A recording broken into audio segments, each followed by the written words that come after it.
नमस्कार दोस्तों, स्वागत है आपका अपने चैनल परीक्षण एकेडमी पे। तो चलिए दोस्तों लग जाइए, क्योंकि सीटेट की डेट जो निश्चित हो गई है आपकी 28 तारीख से।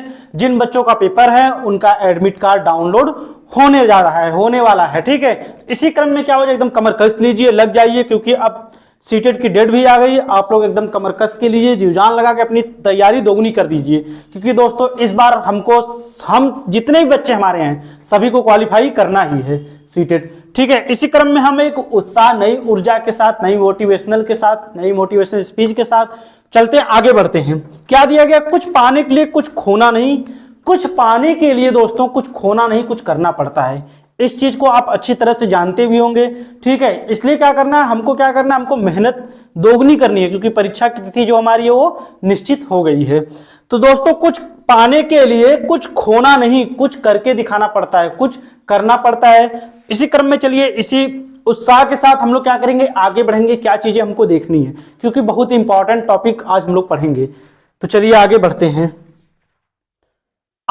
देखते हैं। आज हम लोग पढ़ेंगे समावेशी शिक्षा, इंक्लूसिव एजुकेशन। ठीक है, समावेशी शिक्षा क्या होती है हम लोग उसको देखेंगे, क्योंकि इससे आपके दोस्तों अच्छे से पता होगा। समावेशी शिक्षा से आपके 3 से 4 से 5 प्रश्न आपके आना अनिवार्य है। इससे पूरे जो हमारे 30 क्वेश्चन बनते हैं, आप किसी भी विषय में देखेंगे, चाहे हिंदी में देखेंगे, ईवीएस में देखेंगे, गणित में देखेंगे, इंग्लिश में देखेंगे, चाहे इसमें देखेंगे, आपकी समावेशी शिक्षा से संस्कृत कोई भी विषय होंगे आपके अनिवार्य आना प्रश्न बनते जरूर, इससे अनिवार्य दोस्तों। इसलिए आप इस चीज को एकदम ध्यान से पढ़ेंगे, क्योंकि हमारे पास समय नहीं रहेगा। इसलिए जो महत्वपूर्ण चीजें दी गई हैं, जो महत्वपूर्ण मटेरियल्स हमने लाए हैं आपके लिए, क्योंकि इस चीज को आप क्या करेंगे, एकदम ध्यान से देखेंगे और ध्यान समझेंगे। हम वही लाए हैं जो आपके परीक्षा में पूछता है। चलिए दोस्तों इसी क्रम में हम आगे बढ़ते हैं और देखते हैं क्या चीजें हमको देखनी है आज, क्या चीजें हमको देखनी है, क्या चीजें हमको पढ़नी है, हम उसको देखेंगे, जिससे आपके क्या होता है प्रश्न बनते हैं। तो पहले देखेंगे समावेशी शिक्षा, इंक्लूसिव मेथड। ठीक है, क्या कि इसको होता क्या है, हमारी समावेशी शिक्षा होती क्या है। हम पहले सर्वप्रथम इसको समझेंगे और देखेंगे क्या होती है। तो चलिए देखते हैं। समावेशी शिक्षा के अंतर्गत बच्चों की जरूरत के आधार पर शिक्षा देनी चाहिए। हमारे जो बच्चे होते हैं, प्राथमिक जो छोटे बच्चे होते हैं, समावेशी शिक्षा यही कहती है दोस्तों कि उनके स्तर के अनुकूल, अस्त्रानुकूल, बच्चों की जरूरत के आधार पर हमको क्या होनी चाहिए, उनको शिक्षा देनी चाहिए। चलिए आगे देखते क्या हुआ। पृथक्करण प्रकृति के नियमों के विरुद्ध है दोस्तों। अलगाव, समावेशी शिक्षा जो हमारा पृथक्करण होता है, जो बंटवारा होता है, जो अलगाव होता है, उस चीज को एकदम नहीं मानता है। इस चीज को आप, क्योंकि हम जो टैग वर्ड कीवर्ड बताएं, आप उसको अगर हमारा जो वीडियो पड़ा हुआ है उसको देखेंगे तो आपको बहुत अच्छी तरीके से समझ में आएगा। चलिए देखते हैं। पृथक्करण प्रकृति के नियमों के विरुद्ध है दोस्तों, इस चीज को एकदम नहीं मानता है। आप इस लाइन को एकदम ध्यान रखिएगा, क्योंकि समावेश का मतलब है सबको साथ लेकर चलना। आगे देखते हैं। संयुक्त राष्ट्र संघ 1993 में, संयुक्त राष्ट्र संघ जो हमारा है 1993 में सभी को समान अवसर के द्वारा सभी वंचितों को शिक्षा कराने का सभी राज्यों को आवश्यकता दायित्व सौंपा गया है। जो हमारा संयुक्त राष्ट्र संघ है वो क्या किया, 1993 में सभी को समान अवसर प्रदान करने के लिए सभी जो वंचित हैं, जो बच्चे शिक्षा से वंचित हैं, किसी भी क्षेत्र, किसी भी समुदाय से आते हैं दोस्तों, उनको क्या किया, एक दायित्व सौंपा गया है। सभी राज्यों को आवश्यक अनुसार एक दायित्व सौंपा गया है, जिसके अंतर्गत सभी वंचित वर्ग, शारीरिक, जितने भी हमारे वंचित वर्ग आते हैं, शारीरिक रूप से अक्षम, अंधत्व, बधिर, विकलांग, बौद्धिक स्तर पर वंचित, संवेदी, मांसपेशियां, अस्थियां या फिर अन्य विकलांग, भाषा, बोली, कामगार, जातिगत समूह, धार्मिक अल्पसंख्यक, स्त्री पुरुष भेदभाव को दूर करके सर्वजन के संपूर्ण विकास हेतु शिक्षा का प्रावधान किया गया है। दोस्तों एक एक पॉइंट आपके लिए इंपॉर्टेंट है, आप देखिएगा। इसमें क्या कहा गया है, जिसके अंतर्गत सभी वंचित वर्ग, जितने भी हमारे वर्ग बने हुए सभी वंचित वर्ग, जिससे बच्चों को क्या है शिक्षा नहीं मिल पा रही, शारीरिक रूप से चाहे वो अक्षम हो, चाहे बधिर हो, चाहे विकलांग हो, दिव्यांग हो, उनको क्या, बौद्धिक स्तर पर जितने भी मांसपेशियां, अस्थिर, अन्य विकलांगता जो दी गई, भाषा, बोली, कामगार, जाति समूह, धार्मिक अल्पसंख्यक वर्ग, स्त्री हो चाहे वो पुरुष हो, किसी को हमको भेदभाव नहीं करना है दोस्तों। सबको क्या कहा गया है, एक समान शिक्षा देनी है। संपूर्ण क्या हुई है हमारी समावेशी शिक्षा, यही कहती है कि वो किसी भी वर्ग, किसी भी समुदाय से आए हुए हैं, उनको क्या करना, हमको समान शिक्षा देनी है कक्षा में। आगे देखते हैं संविधान के 86वें संशोधन, जो हमारा 86वां संविधान संशोधन है, उसके अनुसार क्या कहा गया है, भारत में 6 से 14 वर्ष की आयु के बालकों को निःशुल्क एवं अनिवार्य शिक्षा प्रदान करना। जो हमारा 86वां संविधान संशोधन है दोस्तों, उसके अनुसार क्या कहा गया है, भारत में 6 से 14 वर्ष के आयु के जितने भी बच्चे हैं उनको क्या करना है, निःशुल्क शिक्षा प्रदान करना है। इसमें देखिए कुछ मुख्य, for disable child it's 6 to 80 year, मतलब जो हमारे दिव्यांग बच्चे हैं उनके लिए छूट मिली है 6 से 18 वर्ष तक। ये भी आप नोट कर लेंगे, जो हमारे दिव्यांग बच्चे हैं, विकलांग बच्चे हैं, उनके लिए क्या किया गया है, ये छूट 6 से 14 वर्ष ना करके कितनी कही गई दोस्तों, 6 से 18 वर्ष तक। इस चीज को आप नोट कर लेंगे। चलिए हम लोग आगे देखते हैं। इस चीज समझ लीजिएगा दोस्तों, समावेशी शिक्षा का अर्थ ही होता है, कहीं भी अगर आपको नकारात्मक वाक्य मिले कि इस चीज को ये करना चाहिए वो आप उसको याद कर लेंगे, क्योंकि इसमें कहा गया किसी भी वर्ग, शारीरिक रूप से, बौद्धिक रूप से, मानसिक रूप, किसी भी वर्ग से आएंगे, उनका क्या स्तर जो होता है, उन मांसपेशियां चाहे अस्थिर, चाहे किसी भी चीज में उनको दिक्कत हो, परेशानी हो, आप क्या करेंगे, कक्षा का वातावरण ऐसा बनाएंगे कि उनको कोई तकलीफ ना हो और सभी के लिए क्या करेंगे, समान सुविधाएं प्राप्त करेंगे, उपलब्ध करवाएंगे। इसी क्रम में दोस्तों आगे देखते हैं अक्षमता जो हमारी होती है उसके प्रकार देखते हैं। जो हमारी अक्षमता है उसके कौन कौन से प्रकार होते हैं, हम उसको देखते हैं, प्रकार में क्या क्या चीजें आपका आता है उसको हम देख लेते हैं कि कौन कौन सी हमारी अक्षमताएं होती हैं। पहला क्या है, दृष्टि अक्षमता, विजुअल डिसेबिलिटी क्या होती है, हमारी दृष्टि अक्षमता। दूसरी क्या है, श्रवण अक्षमता, ऑडिटरी डिसेबिलिटी, ठीक है, श्रवण अक्षमता, ऑडिटरी डिसेबिलिटी क्या होती है। इसके बाद है मानसिक अक्षमता दोस्तों, इंटेलेक्चुअल डिसेबिलिटी क्या होती है हमारी। फिर क्या है, गामक अक्षमता, लोकोमोटर डिसेबिलिटी क्या होती है। फिर अधिगम अक्षमता, लर्निंग डिसेबिलिटी। आप इस चीज को, अक्षमता के जितने प्रकार है दोस्तों, आप एक एक पॉइंट को ध्यान से देख लेंगे, इसको पढ़ लेंगे, इसको अपनी कॉपी में इसको नोट कर लेंगे। दृष्टि अक्षमता, देखिए अक्षमता के प्रकार में श्रवण अक्षमता, मानसिक अक्षमता, गामक अक्षमता और अधिगम अक्षमता। एक एक चीज को हम देख लेते हैं। दृष्टि अक्षमता क्या होती है, जिसको देखने में परेशानी होती है, जो देखकर कोई भी चीजें नहीं सीख पाते। श्रवण अक्षमता, भाई जो सुनने में जिनको दिक्कत होती है, परेशानी होती है। फिर क्या है, मानसिक, जो मानसिक रूप से हमारे पूरी तरीके से पूर्ण नहीं होते, उसको क्या कहते हैं, मानसिक। गामक अक्षमता, जिसमें कोई चालक ना हो, चाल ना हो, जिससे कोई भी कार्य करने में क्या हो, असक्षम हो। इसके बाद है अधिगम अक्षमता, जो क्या हो, हमारी सीखने में असमर्थ हो। दोस्तों इस चीज को आप नोट कर लेंगे और समझ लेंगे, ठीक है। कितने प्रकार बताए गए, 1 2 3 4 5, दृष्टि अक्षमता, श्रवण अक्षमता, मानसिक अक्षमता, गामक अक्षमता और अधिगम अक्षमता। चलिए आगे बढ़ते हैं, इसी क्रम में देखते हैं। आगे दिया इसमें पहले दिया अप्रेक्सिया क्या होती है, हम इसको देख लेंगे। अप्रेक्सिया, अब अधिगम अक्षमताएं जितनी हमारी होती हैं, लर्निंग जो हमारे दिए गए हैं, अधिगम अक्षमताएं दिखी, लर्निंग डिसेबिलिटी दी गई है दोस्तों, हम उसको देखेंगे और उसको समझेंगे। चलिए इसी क्रम में पहला देखते हैं, अप्रेक्सिया क्या होती है।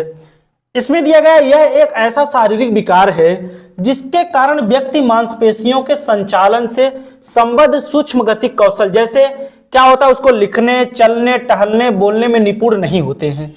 अप्रेक्सिया में पहला पॉइंट में कहा गया है, एक ऐसा शारीरिक विकार है दोस्तों जिसके कारण व्यक्ति क्या होता है, मांसपेशियों के संचालन संबंध सूक्ष्म गति कौशल, जैसे क्या होता है, लिखने में, चलने में, टहलने में, बोलने में आदि में क्या होता है, वो निपुण होता है, अर्थात पूर्ण नहीं होता है। दूसरा क्या कहा है, यह मस्तिष्क के सेरेब्रम में क्षति के कारण उत्पन्न होता है। जो हमारा मस्तिष्क होता है, जो हमारा सेरेब्रम होता है, उसमें क्या होता है, कोई भी अगर क्षति आती है दोस्तों, तो उसी के कारण क्या होता है, हमारा ये अप्रेक्सिया उत्पन्न होता है। इस चीज को आप नोट कर लेंगे, अप्रेक्सिया क्या होती है। मुख्य रूप से इसमें क्या होता है, चलने, टहलने, बोलने आदि कार्यों को करने में क्या होते हैं, बच्चे निपुण होते हैं, निपुण नहीं होते हैं दोस्तों। आगे देखते हैं डिस्प्रेक्सिया क्या होती है। डिस्प्रेक्सिया, आगे इसको देखिए, अप्रेक्सिया का ही क्या है, एक प्रकार है। जो हमारा डिस्प्रेक्सिया है, ये हमारे अप्रेक्सिया का एक प्रकार है, मस्तिष्क में क्षति के कारण होता है। ये भी क्या होता है, हमारे मस्तिष्क में कोई भी क्षति होती है, ठीक है, उसके कारण भी क्या होता है, ये उत्पन्न होता है। आगे देखते हैं फिर क्या कहा गया, हाथ एवं आंखों के बीच समन्वय एवं संतुलन स्थापित नहीं कर पाता है। इसमें बच्चा क्या करता है, हाथ एवं आंखों के बीच क्या होता है, वो संतुलन मतलब नहीं कर पाता, वो पूरी तरीके से उस पर संतुष्टि क्या होता नहीं बना पाता है। आगे देखते हैं, डिस्प्रेक्सिया तंत्रिका तंत्र संबंधी विकार है, जिसे सेंसरी इंटीग्रेशन डिसऑर्डर कहते हैं। जो हमारी ये डिस्लेक्सिया होती है क्या होती है, हमारी तंत्रिका तंत्रों से संबंधित विकार है। जो हमारी तंत्रिका तंत्रिकाएं होती हैं हमारे बॉडी में उससे क्या ये संबंधित है, जिसे क्या कहते हैं सेंसरी इंटीग्रेशन डिसऑर्डर कहते हैं। इस चीज को आप क्या करेंगे, नोट कर लेंगे। चलिए इसी क्रम में आगे बढ़ते हैं दोस्तों। आगे पढ़ना अफेसिया क्या होती है, अफेसिया मतलब उसको देख लेते हैं क्या होती है अफेसिया। भाषा एवं संप्रेषण अधिगम अक्षमता, इसमें क्या होता है दोस्तों, भाषा और अधिगम में उसको क्या करने हैं, संप्रेषण करने में क्या होती है, कम्युनिकेशन करने में क्या होती है, उनको दिक्कत होती है, अक्षमता होती है इसमें। मौखिक रूप से सीखने एवं विचारों को अभिव्यक्त करने में समस्या होती है। मौखिक रूप से जो चीजें दोस्तों सिखाई जाती है वो क्या करते हैं, उसको सीखने एवं विचारों को व्यक्त करने की क्या होती है, उनमें क्या होती है, समस्या होती है। कोई भी बातों को, अपनी भावों को अभिव्यक्त करने की क्या होती है, उनमें समस्या होती है। इसी क्रम में आगे देखते हैं, मस्तिष्क में किसी प्रकार की क्षति से क्या होती है, अफेसिया उत्पन्न होता है। यह भी क्या होता है, हमारे मस्तिष्क में कोई भी क्षति होती है उसी के कारण क्या होता है, ये चीज हमारी जो अफेसिया ये उत्पन्न होती है। इसको अफेसिया में आप ध्यान से देख लेंगे। भाषा एवं संप्रेषण अधिगम अक्षमता करने में कठिनाई होती है। फिर क्या कहें, मौखिक रूप से सीखने एवं विचारों को अभिव्यक्त करने में समस्या होती है। फिर मस्तिष्क में किसी क्षरण या क्षति के कारण क्या होती है, हमारी ये अफेसिया उत्पन्न होती है। चलिए दोस्तों आगे देखते हैं। आगे क्या है, डिस्फेजिया। डिस्फेजिया क्या होती है इसको देख लेते हैं। मस्तिष्क में क्षति कारण बातचीत करने में आंशिक या पूर्णतः अक्षमता। डिस्फेजिया से क्या होता तात्पर्य है दोस्तों कि मस्तिष्क में क्या होता है, मस्तिष्क में क्षति कारण यह बीमारी हमारी उत्पन्न होती है। इसमें भी क्या कहेगा, इसमें दोस्तों बातचीत करने में क्या होता है, वो आंशिक मतलब थोड़ा या फिर बहुत ज्यादा क्या होता है, अक्षमता होता है। मतलब वो आंशिक रूप से क्या होता है, पूर्ण रूप से नहीं होता, अपूर्ण रहता है। इसलिए इस चीज अब डिस्फेजिया में आप लोग ध्यान देंगे एकदम। आगे देंगे एलेक्सिया क्या होता है, एलेक्सिया देख लेते हैं। मस्तिष्क में क्षति के कारण पढ़ने में अक्षमता। मस्तिष्क जो हमारी होती है उसमें पढ़ने के कारण, जो पढ़ने क्षति के कारण क्या होती है, पढ़ने में कोई भी चीजें जो दी गई रहती है उसको पढ़ने में जो अक्षमता होती है वो हमारी क्या होती हैं, एलेक्सिया होती हैं। इसे शब्द अंधता या पाठ अंधता या विजुअल अफेसिया भी कहते हैं। जो हमारी एलेक्सिया होती है दोस्तों इसे क्या कहते हैं, शब्द अंधता या फिर पाठ अंधता या फिर विजुअल अफेसिया कहते हैं भी कहा जाता है। एलेक्सिया को ध्यान देंगे किस किस नाम से जाना जाता है, शब्द अंधता या फिर पाठ अंधता या फिर विजुअल अफेसिया। दोस्तों एक चीज सबसे जरूरी चीज, आप जब भी प्रश्नों को हल करिएगा तो बाइलिंगुअल जो हमारे पेपर होते हैं उसको देखिएगा जरूर। इंग्लिश और हिंदी को ध्यान में रखकर ये जो बीमारियां हम बता रहे हैं इसको आप पकड़ेंगे, आपको पकड़ने में आसानी होगी।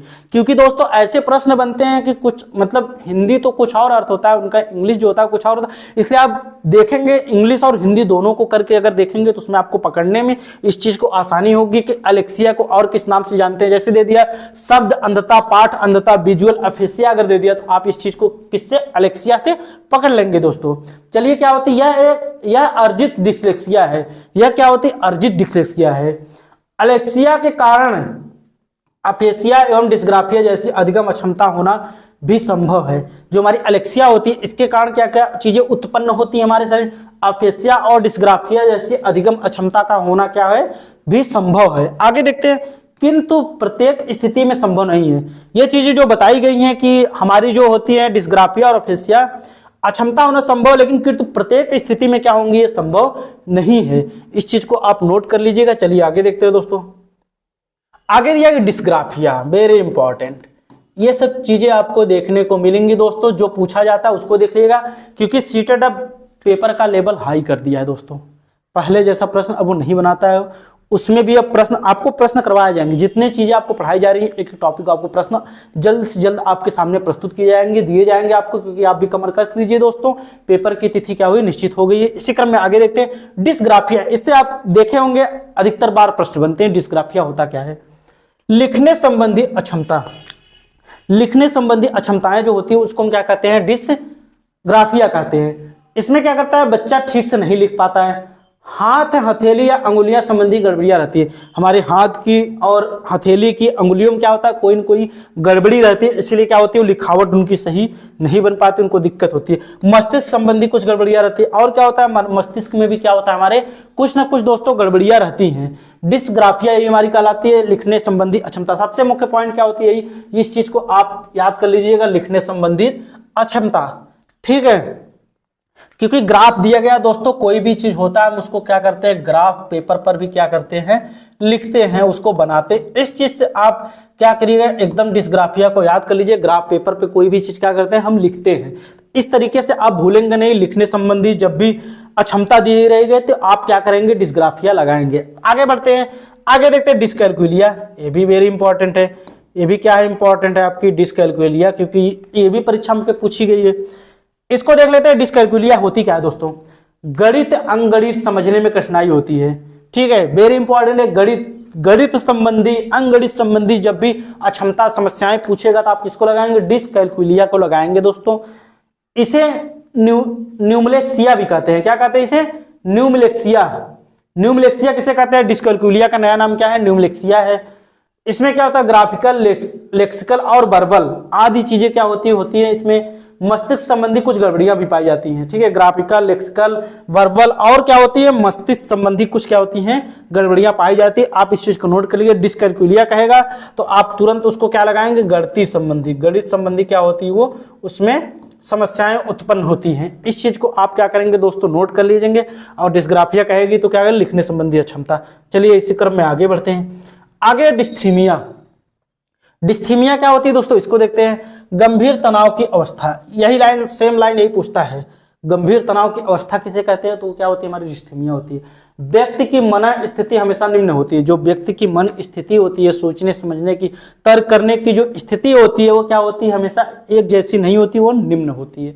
बालक का अधिगम प्रभावित होता है। इससे क्या होता है, बालक का अधिगम, बालक जो कुछ भी सीखता है वो क्या होता है, इससे प्रभावित होता है दोस्तों, डिस्थीमिया से। सबसे इंपॉर्टेंट लाइन यही है कि गंभीर तनाव की अवस्था डिस्थीमिया को हम कहते हैं दोस्तों। इस चीज को आप क्या करेंगे, नोट कर लेंगे। चलिए इसी क्रम में आगे बढ़ते हैं। आगे डिस्मॉर्फिया। डिस्मॉर्फिया क्या होती है दोस्तों, इसको लिखते हैं। इसमें क्या होता है, भ्रम हो जाता है कि शरीर के कुछ अंग बहुत छोटे या अपूर्ण हैं। जो मॉर्फिया दी गई इसमें एक भ्रम होता है दोस्तों। उसमें लोगों को क्या लगता है कि शरीर के कुछ अंग क्या हो जाते हैं, बहुत छोटे हो गए हैं देखने में, या फिर क्या हो गए हैं, बहुत बड़े हो गए हैं। ये किसमें होता है, हमारा डिस्मॉर्फिया में। शरीर के विभिन्न अंगों की तुलना दूसरे लोगों से करने लगता है। ठीक है दोस्तों, इसमें जो इस चीज से क्या होता है, परेशान रहता है, जो इस चीज का जिसको दिक्कत होती है, क्या करता है, शरीर के विभिन्न अंगों की तुलना क्या करता है, दूसरे लोगों से करने लगता है। इसका प्रतिकूल प्रभाव उसके अधिगम पर पड़ता है दोस्तों। क्योंकि जब अधिगम वो करेगा, जब उसको परेशानी रहेगी दोस्तों, तो पूरी तरीके से उसका मन मस्तिष्क के ध्यान केंद्रित नहीं हो पाएगा। इसलिए क्या रहता है, वो क्या करता है दोस्तों, इससे जो पीड़ित होता है दोस्तों, वो क्या करता है, अपने हाथों को कभी बड़ा, अपने शरीर को बड़ा, कभी अपने मतलब हर चीजें उसको बड़ा छोटा, कभी हाथ छोटा, कभी पैर छोटा, कभी उंगली बड़ी, ऐसी चीजें उसको दिक्कत होती है। फिर क्या कहा गया, समावेशी शिक्षा योजना में बच्चों की आवश्यकता जरूरत के अनुसार शिक्षा दी जाती है। ये चीजें हम पहले भी बता चुके आपको समावेशी शिक्षा क्लास में। समावेशी शिक्षा योजना में बच्चों की आवश्यकता और उनकी जो जरूरत होती है उसको देखकर क्या होता है, हमको बच्चों को शिक्षा दी जाती है। चलिए आगे देखते हैं। आगे समावेशी शिक्षा के अंतर्गत सिस्टम में बदलाव किया जा सकता है, बच्चे में नहीं, क्योंकि बच्चा सिस्टम के लिए नहीं, सिस्टम बच्चे के लिए बना है। इस चीज को नोट कर लेंगे। समावेशी शिक्षा के अंतर्गत सिस्टम में बदलाव किया जा सकता है, बच्चे में नहीं, क्योंकि क्या कहा गया है कि बच्चा सिस्टम के लिए नहीं, सिस्टम क्या हुआ, हमारे बच्चों के लिए बना है। फिर क्या, integrated education of compare inclusive education बेहतर है। इस चीज को आप नोट कर लेंगे। जैसे इसमें क्या होगा, BIL, building as learning aid. ठीक है, इसको आप इस चीज को नोट कर लेंगे। बिल्डिंग एज लर्निंग एड्स इस चीज में शामिल होते हैं। चलिए आगे देखते हैं। आगे दिया है दोस्तों, प्रतिभाशाली बच्चे, गिफ्टेड चिल्ड्रन जो हमारे होते हैं, प्रतिभाशाली बच्चे जो हमारे होते हैं, उनसे भी आपके क्या करता है, सीटेड प्रश्न बनाता है। तो देख लेते हैं क्या क्या चीजें कही। जिज्ञासा ज्यादा होती है भाई, जो प्रतिभाशाली बच्चे होते हैं उन्हें जानने सुनने जिज्ञासु होते हैं, सृजनशील होते हैं, कुछ ना कुछ वो क्या करें, नया करना चाहते हैं, नई चीजों की खोज करते हैं। चीजों को याद रखने की स्मृति बहुत अच्छी होती है। जो प्रतिभाशाली हमारे बच्चे होते हैं उनको कोई भी चीजें अगर बताई जाती है तो क्या करते हैं, जल्दी उस चीज को सीख लेते हैं और समझ लेते हैं। सृजनात्मकता पाई जाती है। सृजनात्मकता का कहने का तात्पर्य यही दोस्तों कि कुछ ना कुछ वो नई नई चीजों को खोज करते हैं, उसको समझते हैं और क्या करते हैं, उस पर चर्चा करते रहते हैं। और सबसे बड़ी चीज, इनकी IQ लेवल को, बुद्धि लब्धि कितनी होती है दोस्तों, 140 से ऊपर होती है। किसकी, जो हमारे प्रतिभाशाली बच्चे होते हैं इनकी बुद्धि लब्धि कितनी होती है, IQ जो होती है वो कितनी होती है हमारी, 140 से ऊपर होती है। तर्क शक्ति अच्छी होती है, तर्क करने, विचार करने, सोच करने की क्षमता जो उनकी बहुत अच्छी होती है, शब्द ज्ञान विस्तृत होता है। ऐसे बच्चे जो होते हैं दोस्तों वो क्या करते हैं, शब्द ज्ञान, उनके अंदर शब्दों का भंडार होता है, कुछ ना कुछ आप कोई भी क्वेश्चन करेंगे उनके सामने उसका उत्तर उनके पास तुरंत होता है, वो पूरा अपना व्यवहारात्मक रूप ला के एकदम समझ कर तुरंत उसका क्या करते हैं, उत्तर देते हैं। मौलिक चिंतन कर सकते हैं। मौलिक चिंतन कहने का तात्पर्य क्या, वो तुरंत किसी चीज को सीख सकते हैं, जल्दी से तर्क कर सकते हैं, चिंतन कर सकते हैं, विचार कर सकते हैं, इसलिए कहा गया है। फिर देखते हैं दोस्तों PWD, फिजिकल विद डिसेबिलिटी, ये क्या होता है, इसको भी आप नोट करके जाइए, इससे आपके प्रश्न बनते हैं। 1995 में 7 डिसेबिलिटी आई थी, ठीक है। 1900 PWD फिजिकल विथ डिसेबिलिटी होती हमारी, 1995 में कितनी जो दिव्यांगता आई थी, 7 आई थी।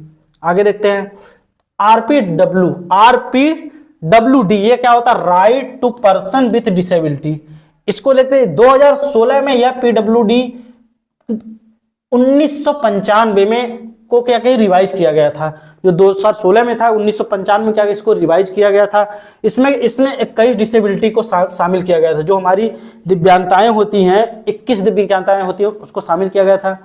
RPWD, right to person with disability, 15 जून 2017 से क्या हुआ, हमारे यहाँ लागू हुआ था, 15 जून 2017 से। इस चीज को आप नोट कर लेंगे, ठीक है, ये चीज right to person with disability, इस चीज को नोट कर लेंगे, कब हमारे यहाँ लागू हुआ था, 15 जून 2017 को दोस्तों लागू हुआ था। चलिए आगे देखते हैं। आगे देखते हैं जो हमारी 21 प्रकार की डिसेबिलिटी दी गई है, दिव्यांगताएं दी गई हैं, उसको देख लेते हैं कौन कौन सी होती है, बस उसको एक नजर देखते चलेंगे। पहला क्या, अंधापन होता है, उसमें शामिल है, दृष्टि बाधित शामिल है, कुष्ठ रोग से पीड़ित शामिल है, श्रवण हानि है, इस चीज को आप एकदम देख लेंगे क्योंकि इससे भी आपके प्रश्न बनते हैं। लोकोमोटर विकलांगता है, बौनापन है, बौद्धिक विकलांगता है, जीर्ण तंत्रिका संबंधी रोग होते हैं, मतलब दिक्कत होती है, विशिष्ट लिखने की अक्षमता होती है, मल्टीपल स्क्लेरोसिस होती है, भाषा विकलांग होते हैं, थैलेसीमिया होती है, हीमोफीलिया होती है, सिफल सेल रोग होते हैं। 21 प्रकार की जो डिसेबिलिटी उन्होंने बताई है, दिव्यांगता बताई है। चलिए आगे देखते हैं इसी क्रम में। मानसिक बीमारी होती है, ऑटिज्म स्पेक्ट्रम विकार होते हैं, सेरेब्रम पाल्सी होती है, मुस्कुलर डिस्ट्रॉफी होती है, बहरापन या कई विकलांगताएं होती हैं, एसिड अटैक पीड़ित इसी में आते हैं, पार्किंसन रोग भी इसी के अंतर्गत हमारे आते हैं। ये थी 21 प्रकार की जो हमारी दिव्यांगताएं दी गई है। हमारे यहाँ कब लागू किया गया, 2017 में 15 जुलाई 2017 को लागू किया गया था। जो दिव्यांगताएं थी उसको आप चीज को नोट कर लेंगे, ठीक है, क्योंकि विकलांग की जगह दिव्यांग जो शब्द आया था, इसी जो हमारी 21 RPWD जो थी इसी के अंतर्गत ये बताई गई थी, ठीक है। 21 जो हमारे ये दी गई हैं दिव्यांगताएं दी गई हैं, बीमारियां जो दी गई हैं, इस चीज को आपके अंतर्गत इसी में बताया गया था। तो दोस्तों इस चीज को आप क्या करेंगे, एकदम नोट कर लेंगे। तो दोस्तों आज की टॉपिक हमारी यहीं पर समाप्त होती है। अगर आपको कोई भी डाउट हो आप कमेंट सेक्शन में उसको पूछ सकते हैं, क्योंकि ये बहुत ही इंपॉर्टेंट टॉपिक है जो अभी आप लोगों ने देखा। इससे आपके 1-2 प्रश्न आना अनिवार्य हैं, एकदम फिक्स रहते हैं, इससे आपको प्रश्न बनते हैं। आप जो प्रश्न करवाए जा रहे हैं, प्रैक्टिस सेट करवाए जा रहे हैं, उसको देखिए, बाकी जो खुद से सॉल्व कर रहे हैं उसको देखिए, आपको इससे जरूर प्रश्न आपको मिलेंगे। तो आज के लिए दोस्तों बस इतना ही। अगर हमारा चैनल पसंद आ रहा है तो उसे लाइक करें, सब्सक्राइब कीजिए। आप सभी का बहुत बहुत धन्यवाद।